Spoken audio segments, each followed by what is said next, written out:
¿no? Vamos a darle la bienvenida a todos y a todos y voy a dar la descripción del currículum de María Fernanda y de Bon, que en realidad me parece poco, porque en realidad han estado haciendo demasiado, ¿no? Su mejor currículum o carta de presentación es el trabajo que podemos ver que están realizando en la ciudad de Morelia y que en realidad ha sido muy, muy, muy bueno. Hola, María Fernanda, ya está ahí conectada. Hola, hola. Te voy a presentar, María Fernanda. Ella es licenciada de Arquitectura por la Benemérita Universidad Autónoma de Puebla. Ha cursado y se ha involucrado en temas de patrimonio, conservación, movilidad, estudios urbanos, diseño del espacio público. Se desempeñó como jefa del Departamento de Desarrollo Vial y Movilidad en la Subsecretaría de Movilidad y Transporte del Gobierno del Estado de Puebla, donde impulsó programas de sensibilización y diseño seguro, así como la actualización y difusión en temas de movilidad activa para los usuarios de la vía pública y rediseño. Además ha trabajado en el ayuntamiento, en la gerencia del Centro Histórico y Patrimonio Cultural, en proyectos de contribución al rescate y conservación del polígono de la zona de monumentos del municipio de Puebla y sus bienes culturales tangibles. En el sector privado se ha desarrollado en proyectos de rediseño de vialidades en la Ciudad de México, en diversas consultorías, también trabajando en el carril de bus bici del eje 8, Corredor Victoria en la colonia industrial, y actualmente se encuentra estudiando la maestría del territorio, turismo y patrimonio del Instituto de Ciencias Sociales y Humanidades de la UAP, ¿no? Y pues entre más y más acciones de las que podemos hablar de María Fernanda. Y pues qué decir, hasta se va a escuchar extraño, del maestro Juan Manuel Bermeja Maldonado, el famosísimo Bon. Juan Manuel actualmente colabora en el Ayuntamiento de Morelia, en la Secretaría de Movilidad y Espacio Público, donde con un equipo de 10 personas conforman la Dirección de Movilidad Sustentable. Asimismo, goza de disfrutar de la ciudad de distintas maneras, caminando, en transporte público y en bicicleta. Es amante de la naturaleza, de la flora y fauna de la movilidad. Forma parte de diversos grupos de asociaciones civiles, como Transita Seguro, Apata y Xochimilco Vivo. Y también miembro, si mal no estoy, de la Liga Peatonal, ¿cierto? ¿No? Pues María Fernanda y Bon, es un gusto tenerlos aquí, presentarlos. En realidad los ubico ahora sí que de lejos. Nunca he tenido la oportunidad de trabajar con ustedes, pero sé del trabajo que han realizado, que ha sido muy bueno, que han cambiado, en donde han trabajado, han cambiado el espacio y la forma en la que se mueven las personas. Siempre sus proyectos tratan de que sean integrales y de que impacten a la persona. Para mí es muy placentero estar aquí con ustedes y pues ahora sí, si no hay más, le damos la palabra primero a María Fernanda o no sé si quieran hablar los dos juntos o primero tú, Fer, o Juan, quien quiera. Bueno, creo que en teoría voy a tener el honor de comenzar yo. Adelante. Les comparto la presentación que hicimos.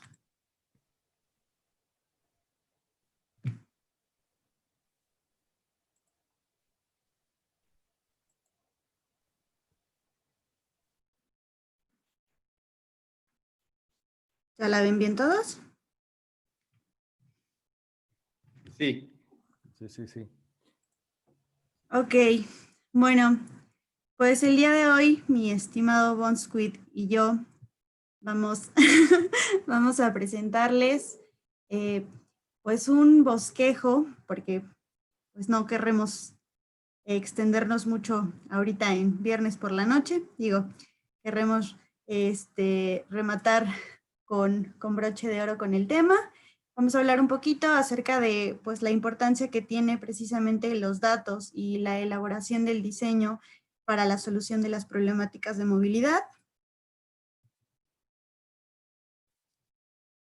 como contextualizando todo este tema que vamos a dar, pues vamos a definir lo que es movilidad. Probablemente muchos ya lo sepan, algunos tantos puede que no. Y pues la movilidad es pues precisamente todos los desplazamientos que se dan en las ciudades, en los centros urbanos, o bueno, no únicamente en las ciudades, ¿no? En todo el entorno, y pues prácticamente podría fungir como la necesidad principal porque es la que nos permite acceder a los bienes y servicios que nos ofrecen las ciudades. Por otro lado, hablando del tema de la movilidad en torno a sus problemáticas, como que el rubro de solución para estas situaciones urbanas o en la ciudad es precisamente el diseño urbano, y es por ello que coloqué aquí la definición de diseño urbano, y es precisamente pues cómo vamos a interpretar y formar el espacio público, ¿no?, de nuestras ciudades, a manera de tomar en cuenta sus aspectos físicos, funcionales, y el diseño urbano tiene como objetivo o tiene la finalidad de hacer precisamente la vida urbana algo más cómodo y seguro, ¿no?, para el usuario. Con espacio público, pues nos referimos a plazas, parques, calles, literalmente todo espacio que no esté aún privatizado es el espacio público. Bien, en torno a este proceso de la ciudad que se denomina movilidad, pues hay muchísimas problemáticas detectadas en las ciudades, precisamente porque durante muchos años el simbolismo de desarrollo en una ciudad era precisamente el enfoque al automóvil, en dar cabida a vías más anchas, a vías que fueran cada vez más rápidas. ¿Por qué? Porque esto simbolizaba una mayor capacidad pues de entrada y salida de productos, de conectividad, ciudades más grandes. Fue como que una expansión, y pues esto dio pauta a que muchos otros modos de transporte que no fueran el automóvil quedaran poco a poco rezagados, ¿no? Y eso lo vemos en muchos entornos en la ciudad, por ejemplo, donde no hay cruces para los peatones, donde no están contempladas velocidades bajas, ni habitabilidad, ni seguridad vial. Aquí les puse algunas imágenes que pues nos podrían dar un preámbulo precisamente a todas estas problemáticas. Por ejemplo, falta de una infraestructura en la cual puedan circular los ciclistas de una manera segura y conectada. Los puentes antipeatonales, como les llamamos hoy en día, precisamente donde le estamos solicitando este esfuerzo extra al peatón, que es el usuario de la vía pública más vulnerable y que requiere un mayor esfuerzo de su persona para trasladarse, a comparación de pues las facilidades que se les dan al automóvil.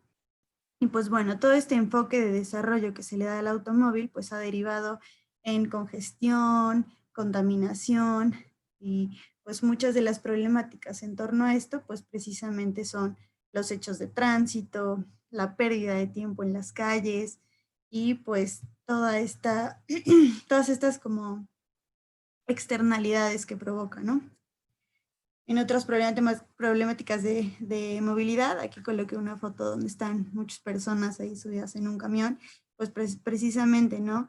Así como no se le ha invertido a los modos de transporte peatonal y ciclista, pues el transporte público de cierta forma, pues tiende a estar un tanto rezagado, y a lo mejor no hay una demanda, bueno, más bien no hay una oferta que precise o que solvente la demanda que se da, o una conectividad dentro de estas redes de transporte público.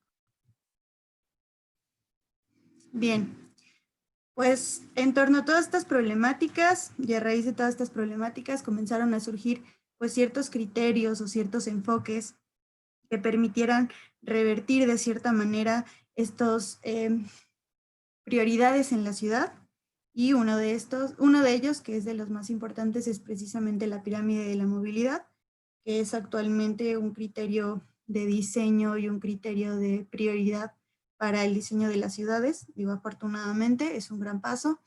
La pirámide de la movilidad es una pirámide invertida, donde con base en diferentes aspectos, por ejemplo, vulnerabilidad, precisamente el tema de la fuerza, se definió como cómo debería de ser la prioridad precisamente en cuanto al diseño de las ciudades, en cuanto a las intervenciones y las políticas públicas. En esta pirámide de la movilidad, como primer peldaño, tenemos a los peatones. En este peldaño se incluyen peatones, personas con discapacidad,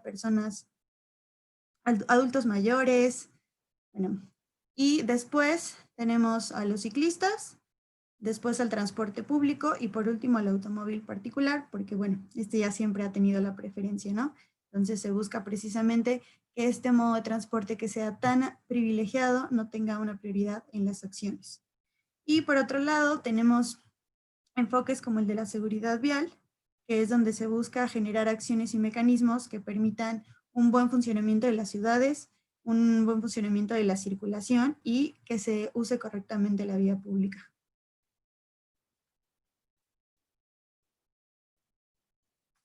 Bien, a raíz de todo esto y bajo estos enfoques, surge este concepto de derecho a la ciudad, en donde precisamente se pretende resaltar que todos los ciudadanos, independientemente del modo de transporte en el que nos movamos, el modo de transporte que elegimos, tenemos derecho a ciudades habitables, ciudades con condiciones precisamente de seguridad, con condiciones que nos permitan pues nuestro desempeño, ¿no?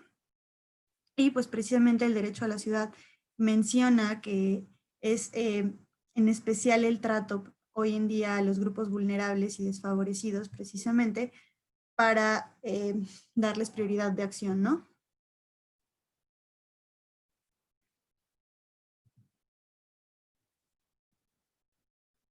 Bien. En materia de normatividad, a manera de regular todas estas situaciones y de favorecer precisamente las nuevas políticas que pretenden priorizarse, comenzaron a surgir nuevos instrumentos que permitieran darle este enfoque más humano a las ciudades, porque en un principio pues todas las ciudades se querían basar en manuales como los de la SCT, que eran pues vías rápidas, ¿no? Y estaban enfocados principalmente a carreteras, no hablaban de un modo más local. Entonces aquí surge, bueno, los enlistamos de lo micro a lo macro, perdón, las normas técnicas de los municipios. Por ejemplo, Juan les podrá platicar un poco precisamente de la norma técnica que hay en Morelia.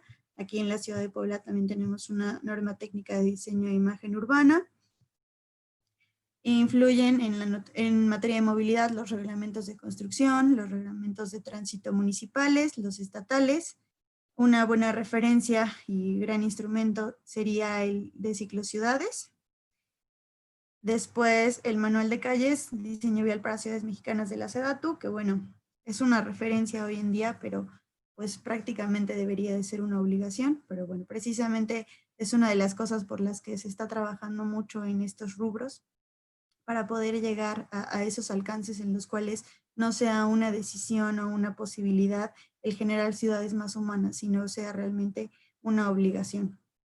Y por último, el manual de señalización vial y dispositivos de seguridad de la Secretaría de Comunicaciones y Transportes, que era en el que les comentaba que pues el enfoque prioritario es a carreteras y a conectividad como en distancias más largas.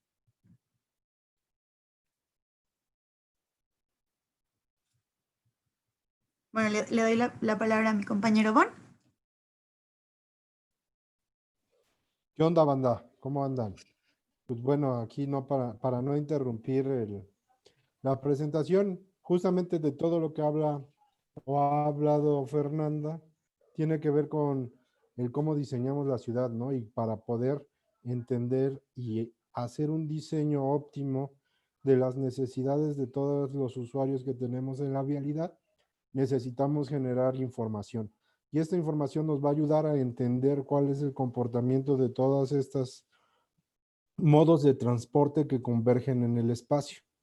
Entonces, esto tiene que ver y va muy relacionado a lo que va a presentar más adelante Adonais, que es una cuestión de micromovilidad, en la cual van a hacer como una simulación referente, ¿no? Entonces, está muy ligado Entonces, se tienen que estudiar distintas variables que están involucradas en el tránsito y tráfico dentro de las ciudades, dentro de las cuales se encuentran pues, lo que es aforos, densidades, velocidades, demoras, capacidad, rotación, ocupación y un sinfín de variables que tenemos que tomar en cuenta para poder generar diseños pues, que vayan y que realmente cumplan con las necesidades de todas los modos de transporte, ¿no?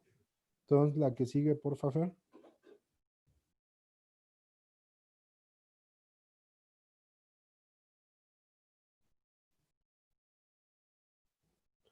Y bueno, vamos a empezar a identificar cuáles son los tipos de estudios y estos estudios, qué datos nos arrojan, cómo estos datos los podemos convertir y cómo los integramos al desarrollo de proyectos y cómo y qué importancia tiene cada uno, ¿no? Entonces, comúnmente, y bueno, todo mundo, yo creo, gran parte de los que estamos aquí conoce lo que es lo que llamamos aforos, que es conocer el número de usuarios, el comportamiento que tenemos de estos usuarios dentro del espacio, la caracterización de los usuarios, nos ayuda a conocer cuestiones como el reparto modal, etcétera. Entonces, tenemos distintos tipos de aforos, tenemos aforos de estaciones maestras, aforos direccionales, aforos peatonales, aforos ciclistas, aforos para entender qué tipo de bicicletas están utilizando, si es de montaña, si es de ruta, si es plegable, qué tipo de carga llevan. Entonces, dependiendo lo que necesitemos o lo que queramos conocer, es el tipo de aforo que se va a realizar, ¿no? El aforo es un conteo, los usuarios que de los distintos modos de transporte público que tenemos dentro del espacio. Tenemos para conocer qué tanto usuarios estamos teniendo dentro del espacio que tenemos destinado para que operen los distintos modos de transporte, ¿no? Tenemos estudios de velocidad que nos ayudan a entender cómo se están comportando los vehículos y las personas dentro del espacio, dependiendo o relacionado con la infraestructura que se tiene, con los carriles o con la cantidad de espacio que se tiene. Y esto nos ayuda a conocer cuestiones de cómo tiene que ser el rediseño de las geometrías, dónde tenemos que ubicar dispositivos de control del tránsito, cuáles son las dimensiones que necesitamos tener realmente para los distintos modos de transporte y un sinfín de cuestiones más.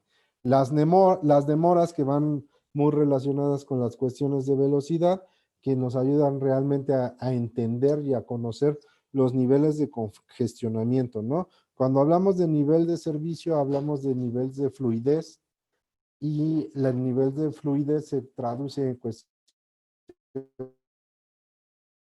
de congestionamiento. Entonces, eso nos ayuda para determinar ciclos semafóricos de direcciones permitidas, para conocer qué tanto o de qué manera podemos mejorar los flujos de todos los usuarios. Y la capacidad, que es qué tanto mis espacios, qué tanto me permiten movernos dentro de una hora, ¿no? Para la cuestión o el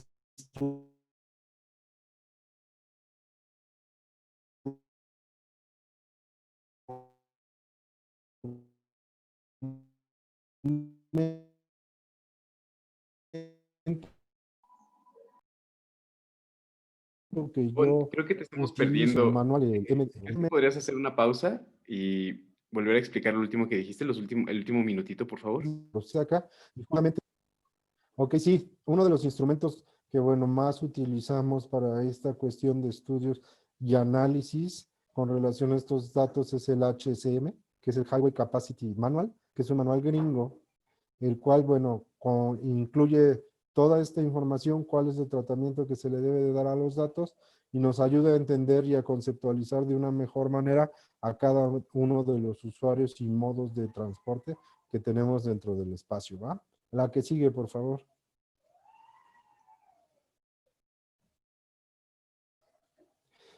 Tenemos también estudios de rotación, que bueno, el estudio de rotación va más dirigido a cuestiones de estacionamiento, sin embargo se puede utilizar para otras cuestiones en el espacio público, como es usuarios de las bancas o algunas otras cuestiones que pudiéramos estar midiendo, y esto nos ayuda a conocer pues qué uso se le está dando a la vía pública y realmente qué tanto se está privatizando el espacio público por ciertas cuestiones, y nos ayuda a generar pues, propuestas relacionadas con gestión de estacionamiento. Y la ocupación, pues eso tiene que ver más con cuestiones de transporte público y de vehículo particular, que nos habla justamente de cuántas personas tenemos dentro de cada vehículo, ¿no? Y ahí nos ayuda, justamente ahorita más o menos les voy a explicar para qué nos ayuda y cómo podemos utilizar estos datos para la hora de presentar un proyecto, pues bueno, nos dé o mencionar de una manera distinta a como se viene dimensionando habitualmente, ¿no? La que sigue, por favor, Fer. Bueno, dentro de los aforos, como se los mencionaba, existen varios tipos de aforos. Los aforos direccionales, que nos ayudan a entender cómo son los flujos dentro de una intersección, hacia dónde o cuántos usuarios están dando vuelta derecha, vuelta izquierda, cuántos siguen de frente, cómo son los cruces entre peatones, de qué acera a qué acera cruzan más, sobre qué banqueta caminan más. Un sinfín de cuestiones que nos ayuda, por ejemplo, esta cuestión de qué banqueta es donde más caminan, nos ayuda a entender cuestiones de sombra, ¿no? ¿Dónde es donde tenemos mayor presencia de sombra? Porque justamente de ese lado es de donde camina más la gente. De cómo, en dónde nos ayuda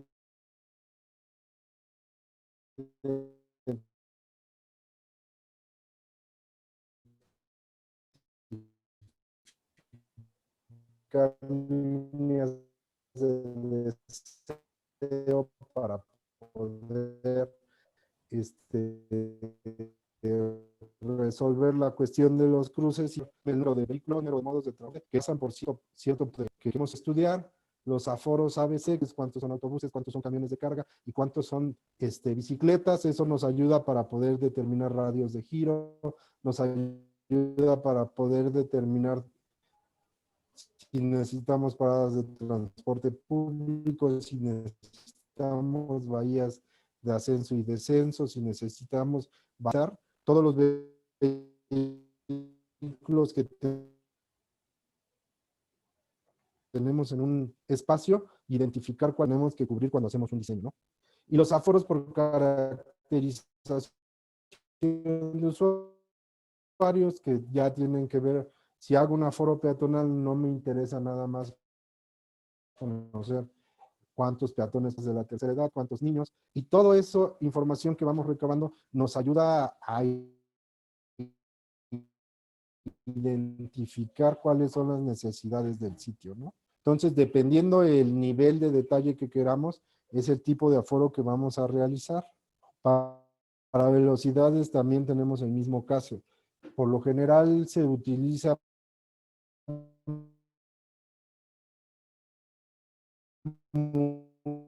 mucho anteriormente, antes de se hacían velocidades relevantes, pero ya es menor la cuestión o la presencia de este tipo de estudios, que en el cual a ciertas horas del día tú te subías a un vehículo y hacías el recorrido habitual para saber cuánto tiempo te llevaba, y ahí empezar a entender la cuestión de las demoras, porque las demoras se dan con relación a ciclos semafóricos, o sea, cuánto tiempo te retrasa el que tengas un semáforo, cuánto tiempo te retrasa el que tengas presencia de transporte público y estén haciendo parada, cuánto tiempo te retrasa, pues ciertas cosas que van pasando dentro del espacio. Eso nos ayuda, por ejemplo, a visualizarlo muy bien, una velocidades de recorrido, y el velocidades de punto es en cierto punto tú te pones a medir velocidades con la pistola y te ayuda a entender cuál es la velocidad promedio, un poquito. Entonces empiezas a trabajar cuestiones de volúmenes vehiculares y velocidades vehiculares, y muchas veces te ayuda a comprender cómo funcionan las vialidades con relación a la velocidad y a las cosas que pasan ahí, ¿no? La que sigue, Fer, por favor.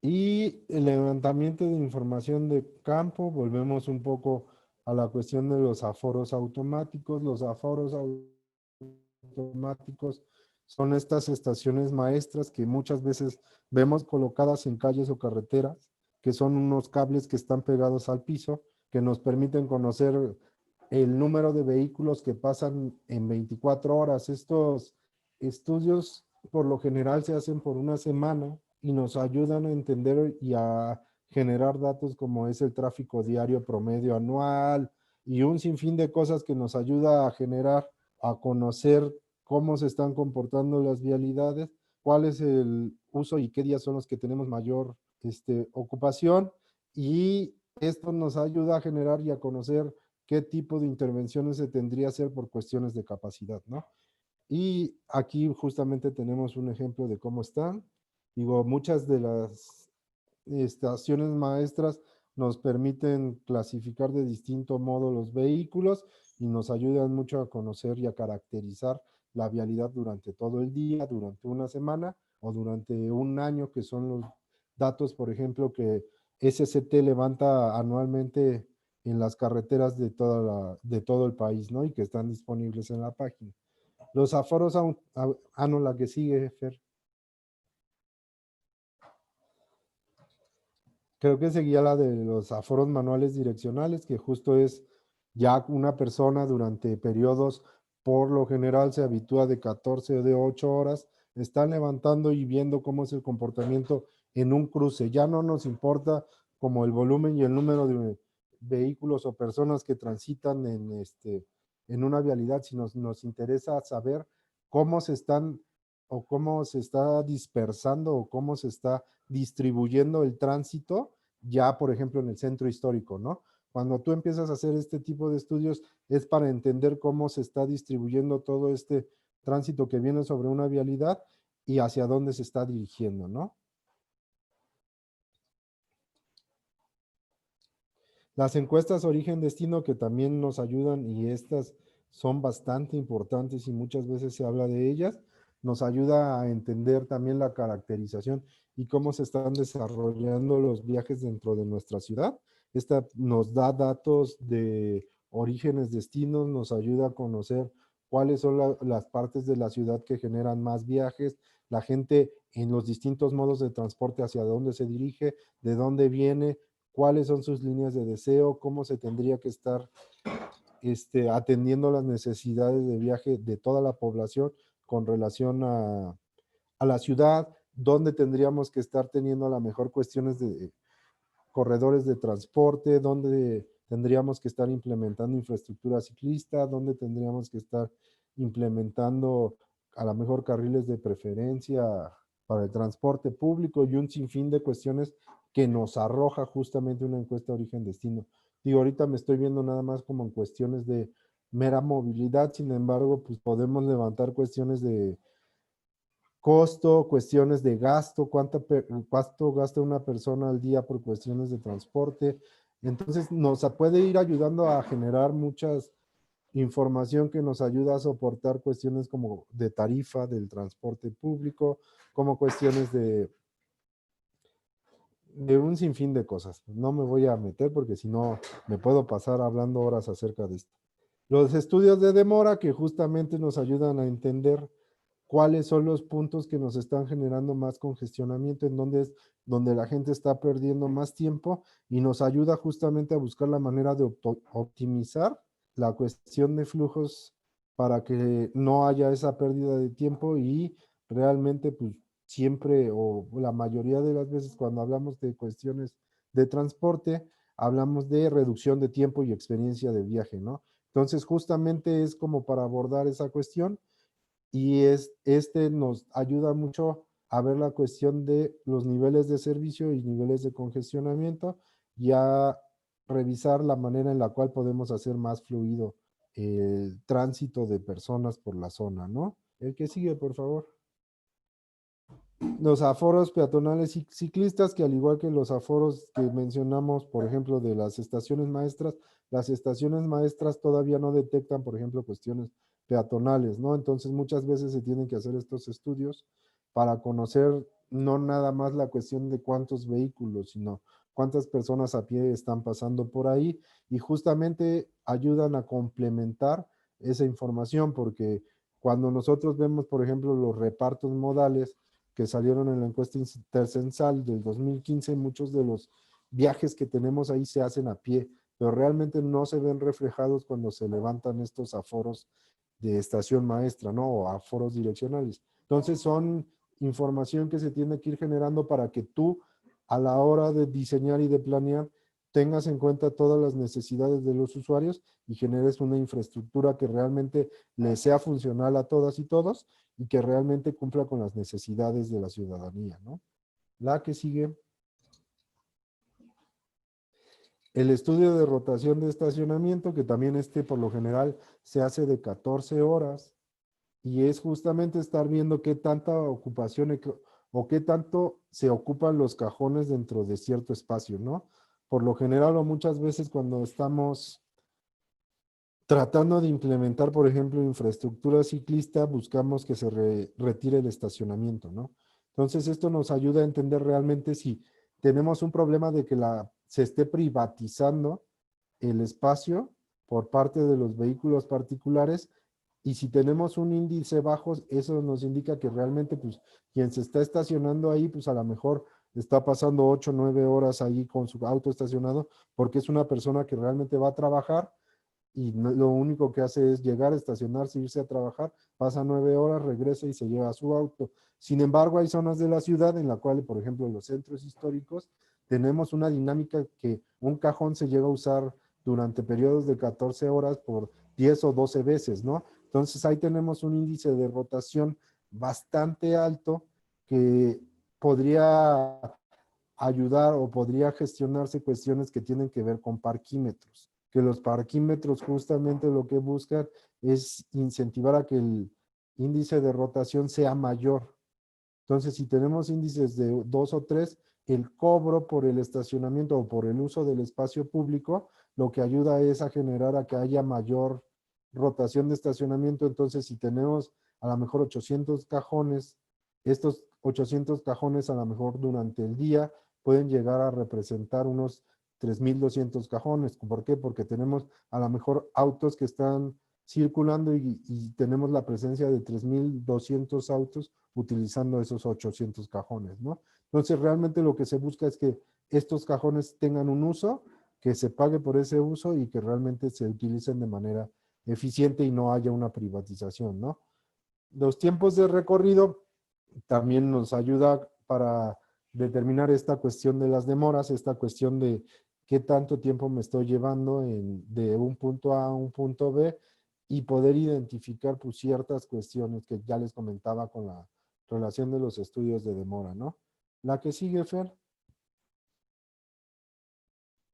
Y bueno, aquí una cosa que vimos y que creo que va a ser de mucha, o que quisimos aportar hacia el taller de innovación urbana, es generar unos formatos, o bueno, ya tenemos unos formatos nosotros para levantar distintos tipos de estudios. Entonces, vemos conveniente que les podamos compartir estos formatos para que los tengan, los conozcan y en algún momento los que los lleguen a necesitar, pues ya tengan la base para a lo mejor generar los propios y empezar a levantar los estudios, ¿no?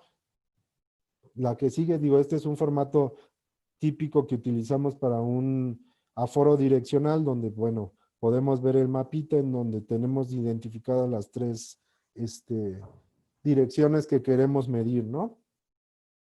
Por ejemplo, tiene que ver como con una encuesta o un estudio que se hace de ascenso-descenso para saber dónde justamente es donde tenemos la mayor concentración de personas, por ejemplo, para el transporte público.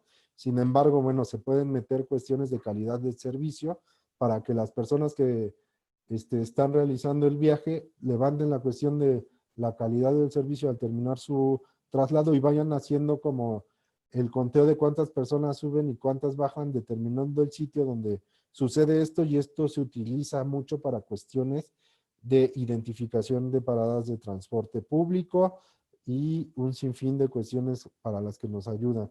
Digo, ya que lo vean ahí con la programación ahí con Adonais, van a entender un poquito más, ¿no? Es conteos peatonales, lo que les decía, la caracterización de los usuarios Por ejemplo, aquí tenemos un aforo peatonal en donde tenemos dividido entre hombres y mujeres, y el hombre lo podemos tener como niño, adolescente, adulto, tercera edad o con alguna discapacidad, y también la mujer, ¿no? Y esto también nos ayuda para conocer qué tipo de usuario es el que tenemos mayor presencia ahí, entonces, en qué cuestiones son en las que tendríamos que estar poniendo más atención. ¿Por qué? Porque son los usuarios que mayoritariamente tenemos, ¿no? Entonces, son como cuestiones bastante interesantes y entre más desmenuzada tengas la información, más exactas son las formas en cómo puedes intervenir el espacio. Este, por ejemplo, es un formato para poder medir lo que es el nivel de ocupación de transporte público en este caso. El transporte público, por ejemplo, yo como utilizo este dato muchas veces. Muchas veces cuando hacemos el reparto modal que nos da por cuestiones de aforos, en cierto punto pues levantamos el aforo y decimos, pasaron 1000 autos, pasaron 300 autobuses, 200 bicis, 100 taxis, total que todo queda contabilizado como vehículos. Sin embargo, si tú en ese punto generas un estudio de frecuencia y ocupación visual, te va a dar un promedio, una ocupación promedio de los vehículos en ese punto que nos va a ayudar o nos puede ayudar a interpretar los datos en número de personas. Entonces, si a lo mejor tienes 1000 autos y 300 autobuses, esos 300 autobuses se pueden volver 3000 o 4000 usuarios y esos 1000 autos se van a volver 1500 usuarios. Entonces, realmente, ahí ya cuando empiezas a comparar el número de personas y no el número de vehículos, te das cuenta de quién mueve más, ¿no? Entonces, empiezas a dirigir la atención hacia los vehículos que mueven más personas, ¿no? ¿Y qué sigue, por favor, Fer? Y bueno, un ejemplo en el cual, o un proyecto en el cual se vertieron y se hicieron mucho este tipo de análisis, fue una prueba piloto que se realizó en Puebla, que fue un urbanismo táctico bastante grande en el cual, bueno, se analizaron la peatonalización de 4 corredores o 4 o 5 corredores en la ciudad de Puebla, que realmente pues fue un ejercicio que se realizó durante fines de semana en un mes. Entonces estuvo haciendo mediciones antes y después para conocer cuál era el comportamiento de los distintos modos de transporte en el espacio, porque por ejemplo, cuando se hizo esta propuesta, lo que argumentaban es que nos vas a mandar el tráfico hacia otra zona, ¿no? Entonces realmente medir las otras zonas hacia las cuales estaban diciendo que se iba a ir el tránsito vehicular y poder determinar y demostrar que realmente la distribución no se hace como ellos la piensan, sino se hace de una manera distinta y que no íbamos a saturar estas vialidades, ayuda a que vayamos quitando piedras del camino cuando quieres implementar una acción, ¿no? Eso pues nada más tiene que ver ahorita, por ejemplo, el ejemplo que menciono con relación a aforos vehiculares. Sin embargo, también se hicieron cuestiones de aforos peatonales, de ir midiendo conforme pasaban los fines de semana para ver realmente qué tanto presencia de peatones se estaba teniendo por la cuestión de hacer estos cierres, ¿no? O por estas ampliaciones de espacio peatonal. Ya que tienes, por ejemplo, el número o la cantidad de personas que están transitando por ahí, empiezas a ver cuestiones de densidad. Realmente el espacio que tú estás determinando para que las personas circulen por ahí es suficiente. Y eso ahorita que estamos en cuestión de pandemia, pues es muchísimo más importante, ¿no? ¿Por qué? Porque ahora tenemos que dar una sana distancia que es de 1.5 metros entre personas, entonces tendríamos que tener mayor amplitud en cuestión de dimensiones de banquetas o de espacios que nos ayudarían a mejorar y a que la gente transite de una manera más cómoda, más sana y más segura, ¿no? La que sigue, Fer. Y bueno, estas son algunas imágenes de lo que sucedió en Puebla. Digo, creo que todos aquí somos o estamos convencidos de que si abrimos las calles a las personas, las calles se llenan de personas. Y pues las cosas bonitas que llegaban a pasar en estas cuestiones es, por ejemplo, que tenías la presencia de niños jugando en la calle sin necesidad de que sus papás los tomaran de la mano, que es algo que habitualmente ya no se ve, ¿no? Sin embargo, bueno, este tipo de ejercicios te ayuda o genera que puedas visualizar como ese tipo de situaciones, ¿no? La que sigue, Fer, porfa.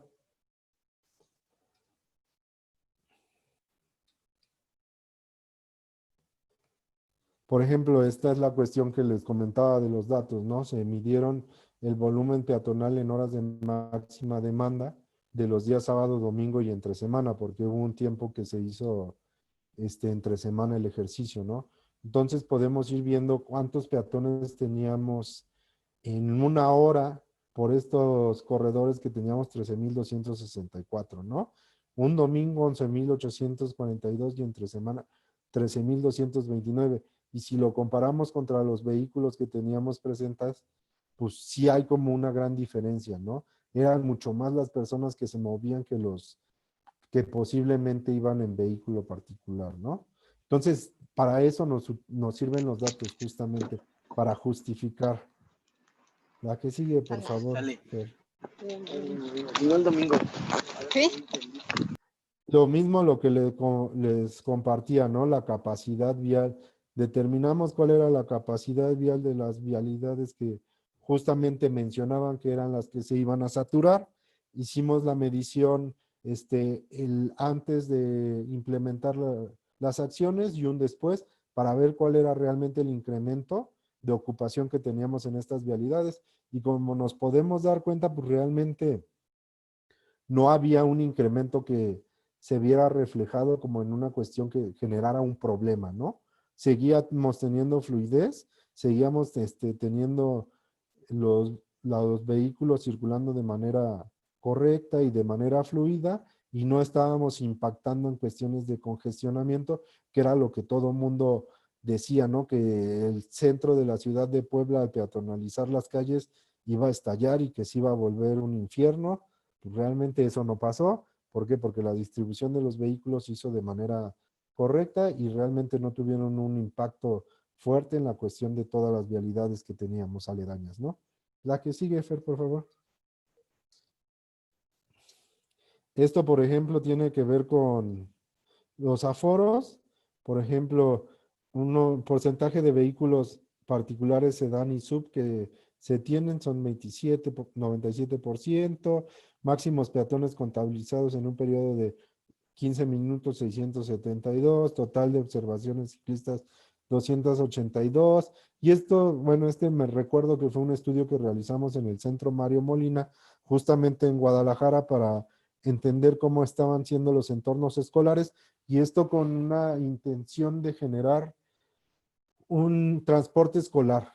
Entonces, justamente era como la idea de ver cuántos vehículos teníamos presentes, cuántos eran sedán y sub, para poder hacer una cuantificación de cuánta contaminación estaban generando y poder hacer una propuesta que fuera más apegada a un vehículo colectivo, que era en este caso el vehículo, el transporte escolar, ¿no? Entonces, tú vas adaptando los datos al tipo de proyecto que quieres generar. La que sigue, por favor. Y bueno, te cedo la palabra, Fer. Gracias. Bueno, precisamente como verán por todo lo que les estaba platicando Bon, pues existen muchas maneras de intentar comprender o diagnosticar qué es lo que está sucediendo en las ciudades. Todos estos elementos pues tienen un papel muy importante y protagónico en hacia dónde van las ciudades, ¿no? Para poder rediseñar o para poder reconstituir todas estas problemáticas o solucionarlas, pues precisamente necesitamos entenderlas. Y esa es la importancia que tiene el análisis de todos estos aspectos que menciona Bon para poder definir o generar una base para que las acciones consideren, por ejemplo, un impacto negativo menor y que los beneficios pues sean mayoritarios, ¿no? Bueno, en este sentido, según lo que se planteaba para precisamente la la conferencia del día de hoy, pues yo voy a hablarles un poquito ya en el tema de la aplicación de todos estos datos, de todo, pues, de todos los estudios que pueden generar el preámbulo, cómo podrían enfocarse precisamente ya en un tema de rediseño de vialidades, como podría decirse un rediseño de la ciudad.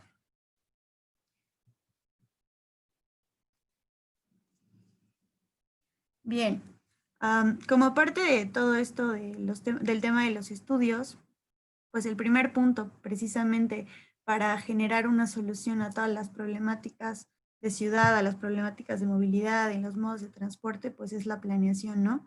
En esta planeación hay tres aspectos importantes. Primero, pues se van a analizar las alternativas, que son pues precisamente definir la función y la forma de cada una de las calles que vamos a tratar, seguido de un análisis multicriterio donde se debe de detectar cuál es la capacidad de la vialidad, las velocidades por las cuales se circula actualmente, si hay una inclusión o cuáles son las características para que exista o que transite el transporte no motorizado. Por ejemplo, ver si es una alternativa el aumentar la superficie peatonal. Lo que decía Bon es muy importante, ¿no? Precisamente los flujos los flujos pueden justificar el hecho de que nosotros propongamos una ampliación de una banqueta o una disminución de una calle, bueno, de un arroyo vehicular como tal. Y pues el tema de la pandemia es algo que nos está haciendo ver mucho, es precisamente las condiciones de nuestro espacio público, ¿no? Hoy en día, pues son pocas las banquetas en las ciudades en general en las cuales puedes transitar a 1.5 metros de distancia de las personas que van cerca de ti. En este análisis multicriterio también se ven aspectos de seguridad vial, cuáles son las condiciones para la movilidad de los peatones, la interacción de esa vía que vamos a tratar con las vías que colindan con ella, si pasa o no el sistema de transporte público y cuál es su capacidad, y algunos otros aspectos, ¿no? Y de aquí, después de este análisis de alternativas y el multicriterio, nos vamos a la generación de un anteproyecto donde ya desarrollamos un diseño o una propuesta que solucione una problemática de movilidad. Dentro de esta solución, las bases por medio de las cuales se debe trabajar, bueno, no digo se debe como una regla, sino es lo que se está buscando en los diversos manuales, en las diversas políticas que se están implementando hoy en día con este enfoque de generar ciudades más humanas, ciudades que contemplen a más usuarios aparte del automóvil. Pues precisamente se marcan 4 criterios que son la inclusión, la seguridad, la sustentabilidad y la resiliencia. Esto para los proyectos nuevos, proyectos de ciudad, ya en cuestiones de diseño o implementaciones. Cuando hablamos de inclusión, hace referencia precisamente a generar un diseño universal, un diseño que contemple a todos los usuarios y contemple las condiciones de cada uno de ellos, dándoles conectividad, dándoles accesibilidad. Y otro punto muy importante es el del respeto a las líneas de deseo. Una línea de deseo, no sé si han visto, por ejemplo, cuando un peatón, en vez de cruzarse, por ejemplo, en un puente antipeatonal, marca una línea de deseo por debajo en el camellón y hasta a veces es evidente cómo entre el pasto se ve esta línea de tierra por la cual es donde realmente pasan los peatones, ¿no? Esto es la línea de deseo real, aquí es por donde realmente pasan los peatones. ¿Y cómo vamos a hacer esto? Precisamente pues por medio de todos estos estudios, ¿no? Una de las características importantes que tiene precisamente el aforo peatonal es que realmente tienes que definir muchísimas líneas de deseo porque el peatón no va a caminar por una línea rígida como lo hace el automóvil, ¿no? Es un poquito más dinámico su traslado y pues es un punto muy importante que se tiene que considerar, ¿no? Entonces realmente a qué se le da prioridad, ¿no? A dónde debe pasar el automóvil o a dónde quiere pasar el peatón. De aquí el segundo criterio, que es la seguridad, habla de seguridad pública, hacer un control de la velocidad. Más adelante hay un esquema que les voy a mostrar precisamente de cuál es la importancia de esta regulación de las velocidades, condiciones de seguridad vial y procesos colaborativos dentro del diseño. El tercer criterio es el de la sustentabilidad, donde se tiene que hacer este enfoque de que el diseño se ajuste precisamente a las funciones, ¿no? Ya que lo diagnosticaste, ya que sabes cómo funciona y cuál es su actual uso, cómo vas a hacer un diseño que se ajuste a esas condiciones, respetando la jerarquía de los usuarios, que es precisamente la jerarquía de la movilidad que comentábamos en la pirámide. Actualmente en la mayoría de las leyes, creo, se está intentando promover o priorizar que las políticas públicas que se generen en mayor volumen es precisamente las de movilidad urbana sustentable, porque no solo es la cuestión del rezago a los modos de transporte vulnerables, sino también hay temas de calentamiento global, hay temas económicos, hay muchas situaciones en torno a pues esta jerarquía de la movilidad. Y por último, en el criterio de sustentabilidad estaría la flexibilidad del diseño, que sería como un diseño dinámico y adaptable, pues para permitir que pueda tener como que esta apertura a irse adaptando a la hora de su ejecución. Regularmente cuando se hace un diseño a la hora de la implementación, pues surgen muchísimas cosas, ¿no? Entonces, pues esto tiene que ser flexible, no tiene que ser de una manera rígida y todo se tiene que ir solucionando con base en todos estos criterios que estamos mencionando. Y por último, el cuarto, que sería la resiliencia, que se refiere al uso de materiales que tengan una calidad y una durabilidad alta y un bajo impacto ambiental. Ese es como que su equilibrio, que realmente se esté dando conectividad en la zona y que dentro del diseño o de la implementación del proyecto se tengan contemplados criterios ambientales.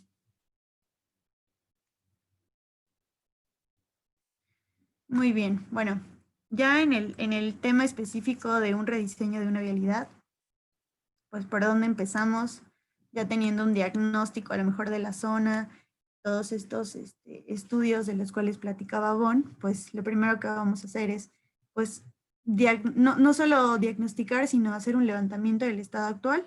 Para un levantamiento del estado actual de una vialidad, necesitamos sacar primero una sección transversal, contemplando cada uno de los elementos del espacio, precisamente los elementos que no se pueden mover o las barreras de la zona, todo este tipo de elementos que conforman un conjunto y pues necesitamos contemplarlos para ya sea quitarlos o que el diseño se adapte a ellos, todo este tipo de situaciones.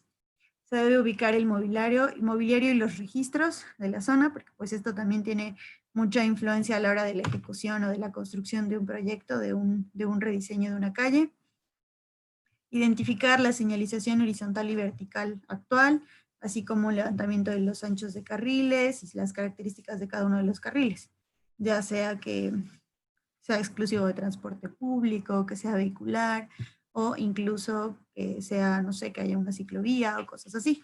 Es importante tener noción de todo lo que está sucediendo en ese entorno.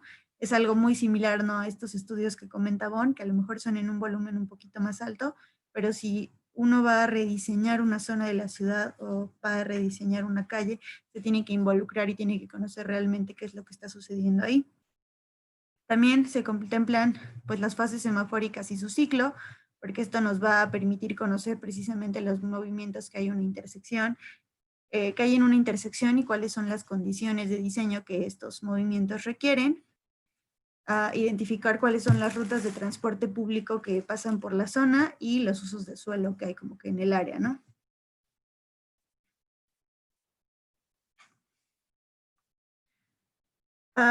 En el tema precisamente del rediseño de intersecciones, tenemos algunas herramientas, aparte de todos estos diagnósticos y estudios para generar información y datos que nos platicaba Bon, pues tenemos algunas plataformas, por ejemplo, el INEGI tiene muchísima información que es pública y que es descargable, que nos puede servir precisamente para complementar. Digo, no es como que el ideal a lo mejor sacar una imagen de Google Earth y calcarla y escalarla y todo esto, pero pues muchísimas veces es necesario ir generando alternativas y pues afortunadamente tenemos herramientas que nos pueden reforzar todas estas cosas que, bueno, los datos que necesitamos. También podemos conseguir información que pueda sernos de utilidad en la CONAPO, que es el Consejo Nacional de Población, en los programas de desarrollo y la herramienta más práctica del mundo, que es Google Earth. Digo, es bastante fácil de usar y tenemos una apertura y una utilidad muy grande con esta plataforma. ¿Cuál es la finalidad de consultar a lo mejor alguna de estas plataformas? Pues precisamente es ser más minuciosos tal vez en la detección de la problemática, saber las necesidades e incluso pues reflexionar todo este contexto social de la zona, ¿no? Precisamente para poder rediseñar una vialidad, pues tenemos que, aparte de estudiarla y diagnosticarla, conocer qué es lo que está sucediendo. No solo ser cuantitativos en cuanto a los datos, sino cualitativos, ¿no? Saber realmente cuáles son las cualidades de todo lo que está sucediendo. Bien, uno de los aspectos más importantes también es definir primero la vocación de la vía. Hay tres tipos de vías, que son las primarias, que son las vías de alta capacidad, o sea, por ejemplo, bulevares, periféricos. Estas vías se caracterizan precisamente porque trasladan, bueno, tienen el mayor flujo de vehículos. Estas vías primarias se complementan con las secundarias para conectarlas con las vías locales. O sea, las vías secundarias conectan vías locales con vías primarias, tienen secciones más reducidas que las vías primarias, y las vías terciarias pues son las locales, ¿no? Y las de los centros históricos, que también están catalogadas como locales, y la función de estas vías es precisamente el acceso en predios y colonias. Perdón, denme un segundo porque no conecté mi computadora y se me está acabando la pila. No te preocupes, Fer. Oye, Bon, aquí hay una pregunta que nos hace Viana Umaña. A ver si tú nos puedes ayudar con la respuesta. Nos pregunta, ¿qué son los registros? Ok, bueno, los registros son todas estas cuestiones que dan servicio a los distintos servicios públicos, como es agua, electricidad, megacable, el gas, ¿cómo se llama? El gas natural. Son estas cajas que están ubicadas por lo general o muchas veces en las esquinas, que son cajas de concreto. Digo, el más común que tenemos es afuera del drenaje de nuestra casa, ¿no? Siempre afuera, o por lo general afuera de nuestras casas, hay un registro que nos ayuda a abrir el drenaje para alguna cuestión de que se llegue a tapar o que las raíces lo lleguen a afectar, ¿no? Entonces, todas estas tapas que tenemos cuadradas, circulares, de 1000 formas, se conocen como registros. Entonces, cuando haces un levantamiento es muy importante que los tomes en cuenta, porque cuando haces el diseño, cada registro tiene una normatividad distinta que debes de atender.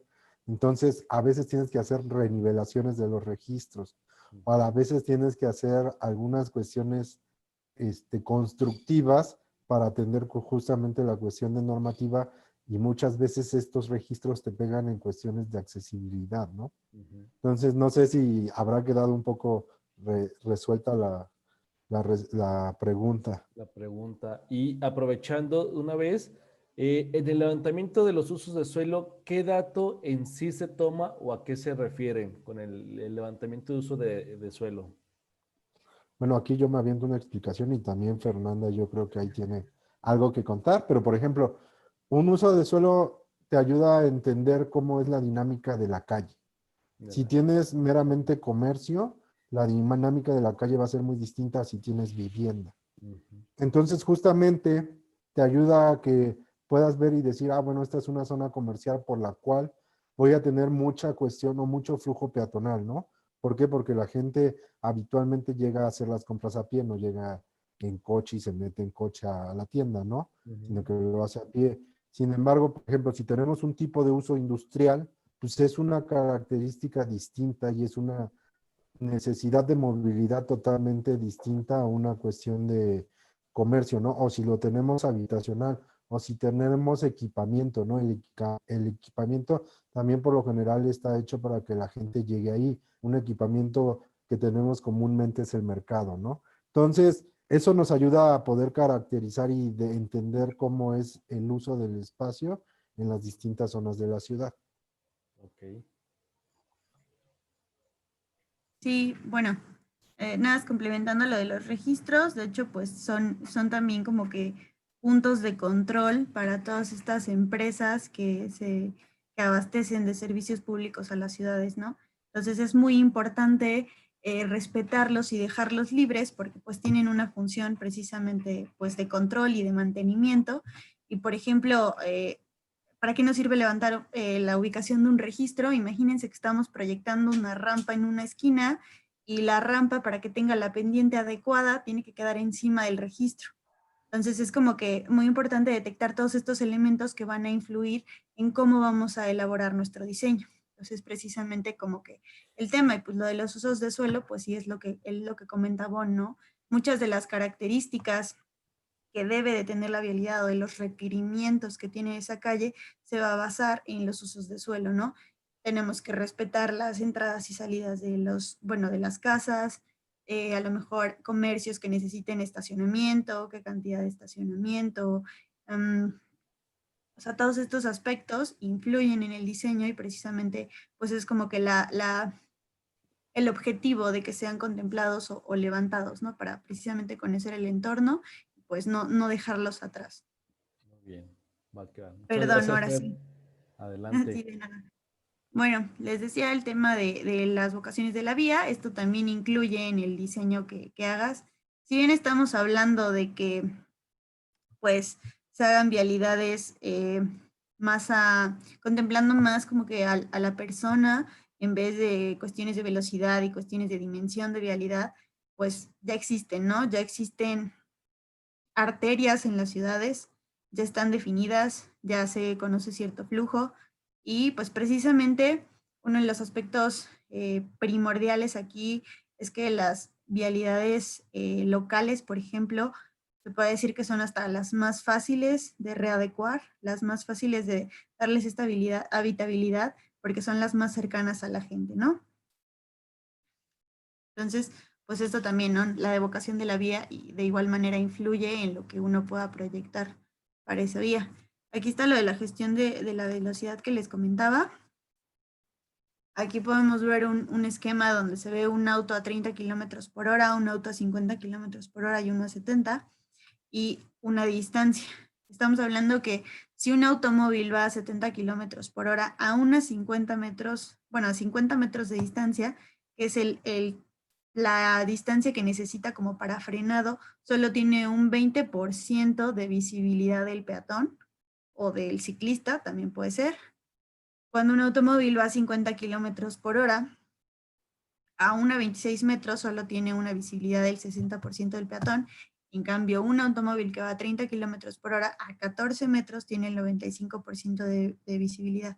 Digo, esta distancia es precisamente la distancia que necesitas para frenar, ¿no? Y para no impactarte contra la persona. Entonces, es todo este tema de la habitabilidad y de las condiciones más seguras y, bueno, la seguridad vial y esto, pues precisamente también se enfoca en esto, ¿no? En reducir el tema de los hechos de tránsito. Digo, ahorita no tengo los datos a la mano, pero pues es una de las principales causas de muerte en las ciudades y pues es una situación alarmante, ¿no? Es una situación alarmante que en jóvenes y en niños es también una de las principales causas de muerte y pues los hechos de tránsito es algo que se puede prevenir, es algo que se puede evitar. Y precisamente cómo se pretende evitar en el sentido de lo que estamos platicando ahorita es por medio del diseño. Por medio del diseño de las vialidades uno puede fomentar o procurar las condiciones de infraestructura para a lo mejor evitar en alguno de los factores que estos hechos de tránsito suceda y pues pasen cosas tan lamentables como esto, ¿no?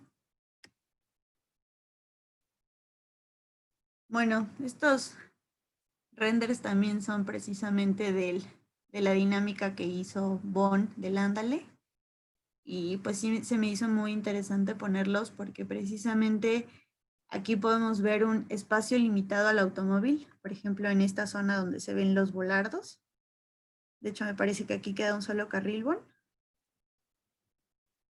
Entonces es un solo carril para las personas y o sea, un solo carril para los vehículos, perdón, y todo este espacio para las personas.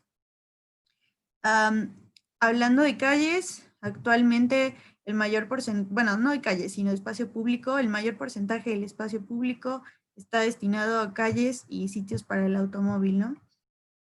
Entonces, hoy en día, con todas estas pues promociones y criterios que pretenden hacer que las ciudades se vuelvan más para las personas y menos para los coches, pues precisamente se requiere o se pretende tener diseños como estos, donde realmente se le proporcione al ciudadano un espacio en el que pueda caminar, en el que pueda desenvolverse, en el que pueda distraerse y en el que pueda desplazarse, en las condiciones en las cuales pues, no vaya a ser atropellado o el automóvil no pueda pasar a exceso de velocidad. Digo, hay muchos otros aspectos que no se incluyeron aquí ahorita por temas de tiempo, pero si ustedes, bueno, los que ya lo conozcan, el manual de calles, pues habla muchísimas estrategias precisamente para esto, ¿no? Para generar ciudades a una escala más humana y cómo todos estos datos y las problemáticas de movilidad pueden ser solventadas por medios de diseño de diseños que contemplen a todos los usuarios de la vía pública. No sé si Sí, quieras digo, mencionar algo. Ajá. estas son como las propuestas que surgieron del ejercicio que se hizo con el Ándale, en el cual, bueno, se demostró realmente de manera, pues, se demostró ya el que realmente se podrían diseñar las calles de otra manera en el centro histórico de Puebla y no va a pasar nada con relación a cuestiones de congestionamiento y tráfico, que era el miedo que tenían, ¿no?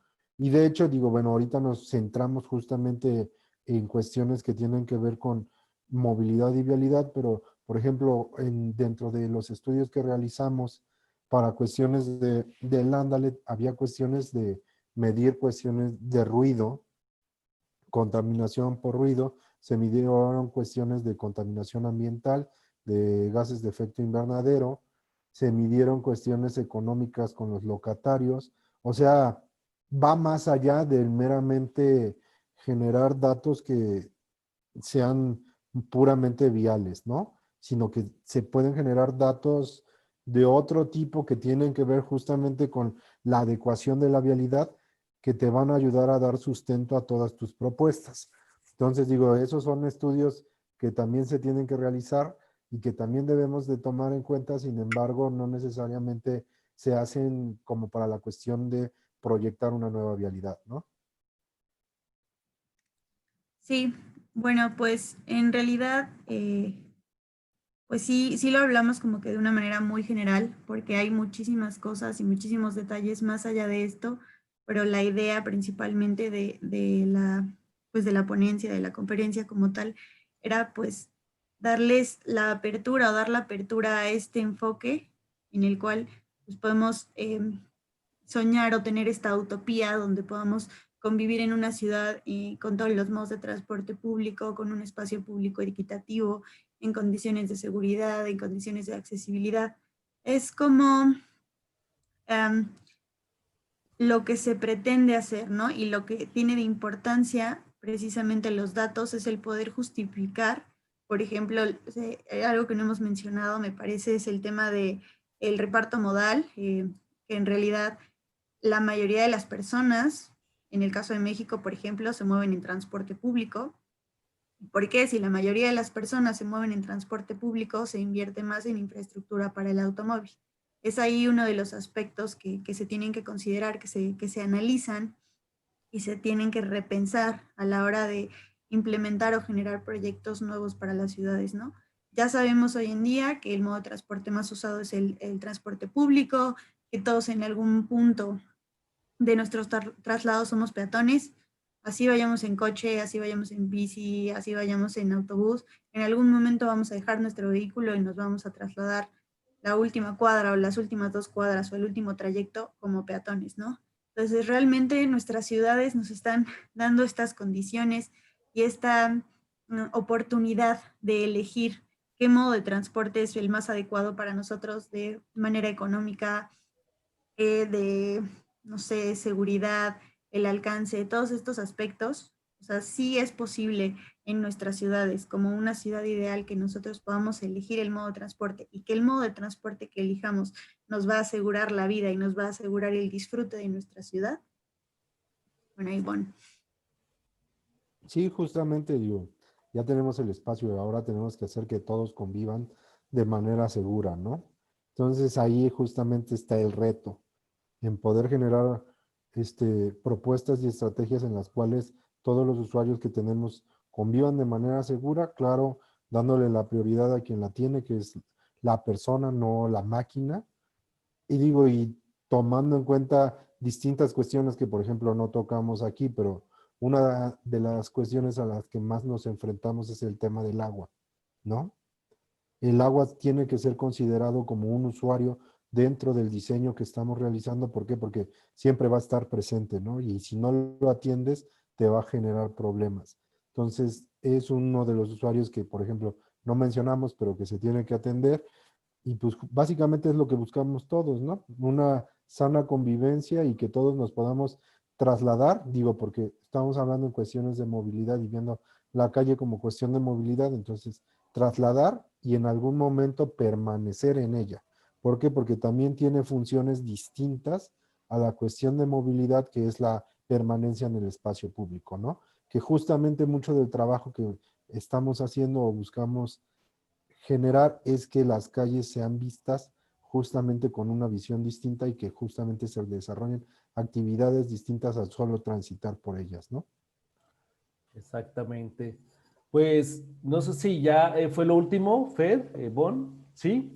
La verdad, agradecerles por lo que nos acaban de presentar, porque en las distintas ciudades y nosotros que estamos ahora como escuchándolos, seguramente nos vamos a enfrentar de que en nuestras ciudades hay no se apoyan este tipo de proyectos, ¿no?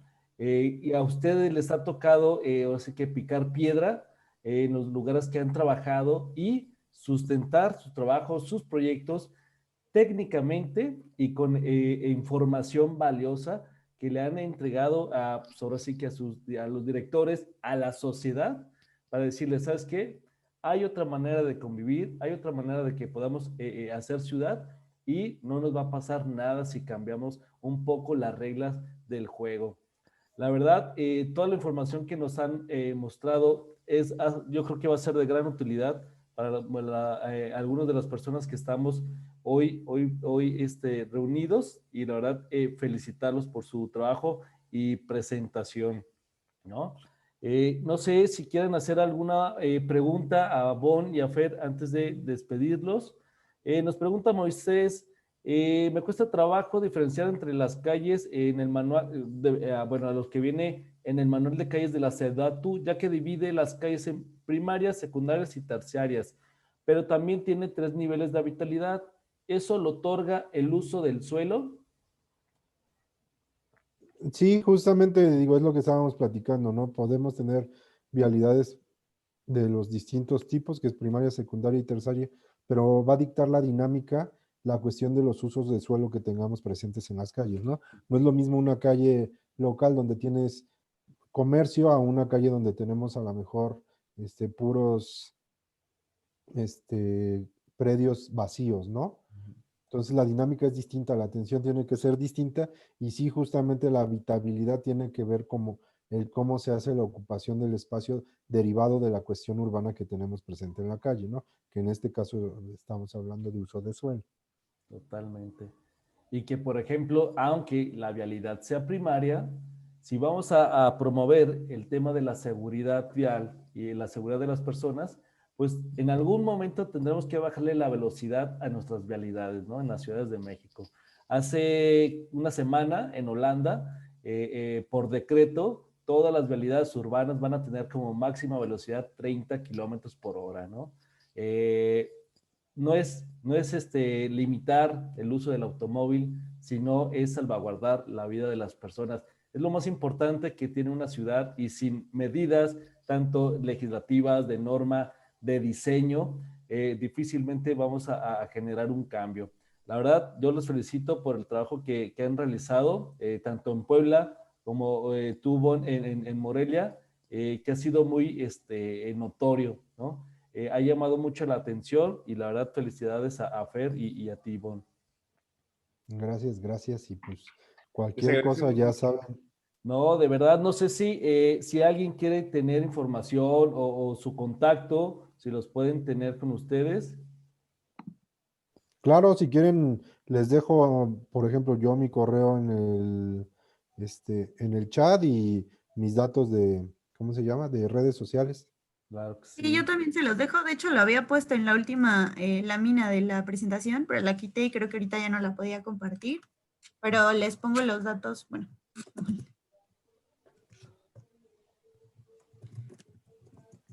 Y pues la cuestión es que tenemos, por ejemplo, los formatos que habíamos platicado Fernanda y yo, y creo que es un aporte que podríamos dar a la comunidad, y es generar, Sí, no sé, a quien tenga interés, o se los pasamos, no sé, a Leo y que Leo los distribuya, o cómo le hacemos para que pues, se los hagan llegar, ¿no? sí, eso Claro. está muy bueno. Si quieren, lo Eh, subimos dentro de nuestra plataforma. Vamos a subir este video a YouTube y ahí vamos a poner el link también, para que puedan descargarlo en un Drive o algo sencillito, ¿vale? Órale, Les va, me agradecemos late. mucho, María, Bon. Yo creo que es muy valioso todo lo que nos compartieron hoy, porque la neta es que ustedes están súper aterrizados en el tema y es algo que a veces, muchas veces, bueno, es más bien algo que no se ve, ¿no? Porque de repente en las licenciaturas o en las carreras universitarias, las personas que son docentes de estas materias no tienen la experiencia ni en campo, ni en el servicio público, ni tampoco a veces en el servicio,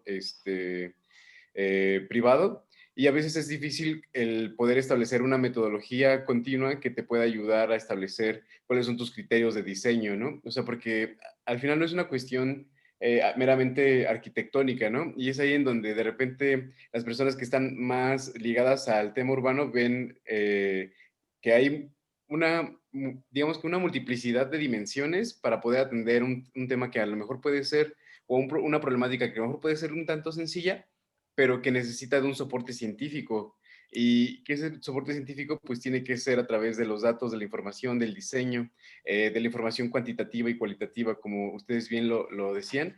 Y la verdad es que esos aforos, pues hay mucha banda que así empieza. De mis primeros trabajos fue ir a forar, no te pagan tan mal, ¿no? Para ser estudiante, de 50 a 100 pesos, 150 por hora, a contar carros, ¿no? Cuando se cesa la viejita. Y ya si se tiene más tecnología, pues están las mangueras de conteo, ¿no? Como las que mencionó Bon, cámaras y demás. Entonces, yo creo que está muy, muy bien. ¿Qué dice? Pero te ven feo cuando estás aforando, comenta María Fernanda. Sí, aunque te vean feo y todo, pero pues la neta es que es así como se le tiene que entrar a la chamba del urbanismo, ¿no? En la calle, asoleándote, platicando con la gente, platicando con las personas que te pueden compartir un poquito. Y antes que nada, quisiera que, Adonai, si me puedes echar una mano a platicarles, porque ya mañana es nuestra primer masterclass para la mentoría que les mencionaba Bon de micromovilidad. Es algo que hemos estado preparando con Adonais, Ana Gaby, que también anda por aquí. Igual si puedes prender tu cámara, Ana Gaby, si andas por ahí disponible. Y Abraham Cortés. Es un esfuerzo que hemos estado haciendo desde bastante tiempo. Mañana es la primera masterclass teórica y el día 21 va a ser el workshop técnico, digámoslo así. Está compuesta esta mentoría por estas 2 sesiones y está muy padre porque vamos a tener 3 bloques de contenido en donde vamos a ver el día de mañana toda la parte teórica. Primero, en la parte de contenido, en el primer bloque, si me quieres ayudar, Adonais. Sí, claro. Está armado para 2 clases. Mañana presentamos el diagnóstico, los resultados de un estudio de caso en Monterrey y pues cómo aplicar o cómo generar un diagnóstico de la movilidad y bajarlo todavía a los temas de la micromovilidad. En los temas geoespaciales utilizaremos, bueno, vamos a ver el diagnóstico realizado con la herramienta QGIS y con Space Syntax, que es el análisis de redes, análisis de los incidentes de tránsito, determinación de generación de zonas atractoras de viajes, y el bloque 3 cómo generar una evaluación de la situación actual de la vialidad y de tránsito, perdón, tanto en situación actual y con las situaciones en proyecto, ¿no? Con la herramienta de BICIM. Después de ello, si quieres darle adelante, Leo. La mentoría es el día de mañana, el software que ya comentamos en BICIM, Space Syntax y QGIS. El 21 es el taller, es la micromovilidad. Mañana iniciamos a las 10 de la mañana y el 21 de noviembre igual a las 10 de la mañana. Adelante.